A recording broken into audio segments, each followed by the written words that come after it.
Assalamualaikum, salam Malaysia Madani. Malaysia yakin terdapat potensi besar untuk peningkatan perdagangan intra-ASEAN dengan penambahbaikan perjanjian perdagangan barangan ASEAN A3. Ia dijangka akan ditandatangani pada 2025. Jelas Perdana Menteri Datuk Seri Anwar Ibrahim, meskipun rantau ASEAN mengalami pertumbuhan ekonomi yang kukuh, namun perdagangan intra-ASEAN kekal rendah dalam tempoh beberapa dekad ini. Justru negara mencadangkan beberapa langkah bagi memacu pembabit strategi ASEAN dalam pertumbuhan perdagangan. Ini termasuk hubungan pelaburan dan transformasi digital. Perdana Menteri berkata, antara langkah yang perlu dilakukan negara anggota termasuk mengukuhkan asas ASEAN, memperkukuh rantaian nilai serantau dan kerjasama regulatori.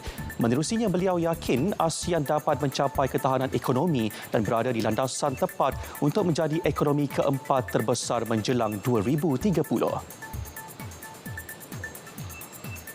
7 agensi penguat kuasa di bawah Kementerian Pertanian dan Keterjaminan Makanan KPKM akan digabungkan bagi memperkukuh kawal selia sektor agromakanan. Ia sebagai langkah menyaut seruan Perdana Menteri untuk melaksanakan agenda reformasi perkhidmatan awam selain membendung isu ketirisan dan penyeludupan sektor berkenaan.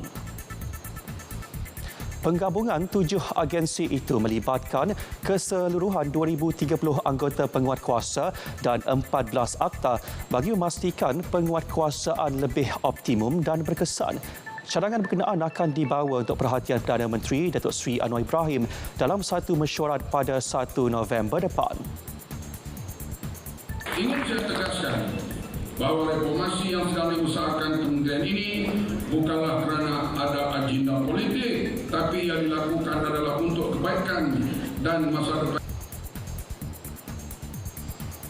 Syabu dan dadah bernilai 19.58 juta ringgit berjaya dirampas Jabatan Siasatan Jenayah Narkotik JSJN Bukit Aman dalam 2 operasi berasingan 7 Oktober lalu di Ibu Negara.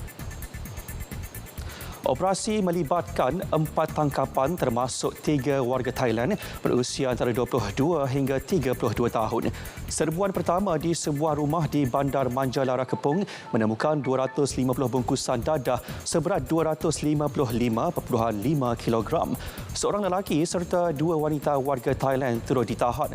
Modus operandi sindiket menjadikan rumah itu sebagai tempat penyimpanan dadah dan tempat pembungkusan semula sebelum diedarkan untuk pasaran dalam dan luar negara. Dalam serbuan kedua, seorang lelaki ditahan di Taman Perindustrian KIP Kepung beserta 350 paket bertulis Apple merah disyaki dadah metafetamin seberat 357.6 kilogram.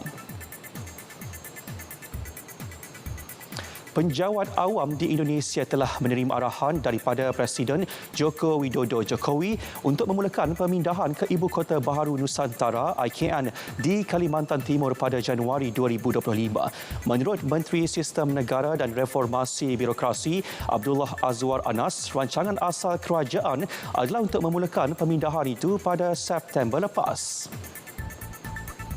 Beliau menekankan bahawa pihaknya akan segera merangka skim penempatan semula dan insentif untuk penjawat awam yang akan ditempatkan di Nusantara. Sebelum ini, pemindahan penjawat awam itu ditangguhkan kerana keperluan untuk memperbaiki ekosistem serta membuat persediaan yang lebih baik berhubung kediaman, pejabat dan rangkaian internet. Pihak berkuasa IKN juga sedang terus berusaha membangunkan kemudahan awam yang mencukupi untuk keselesaan penjawat awam seperti hospital dan sekolah. TikTok berdepan saman baru difailkan 13 negeri di Amerika Syarikat dan District of Columbia. Platform media sosial popular itu didakwa memudaratkan dan gagal melindungi golongan muda. Saman-saman difailkan secara berasingan antaranya di New York, California dan Washington DC. Mereka mendakwa aplikasi milik China itu menggunakan perisian yang sengaja direka untuk membuat kanak-kanak ketagihan dengan menonton selama dan sekerap yang mungkin serta memberi gambaran yang salah berhubung keberkesanan kandungannya. Sekian berita semasa dari Sungai ke Segara, Palestin pasti merdeka. Assalamualaikum, salam Malaysia Madani.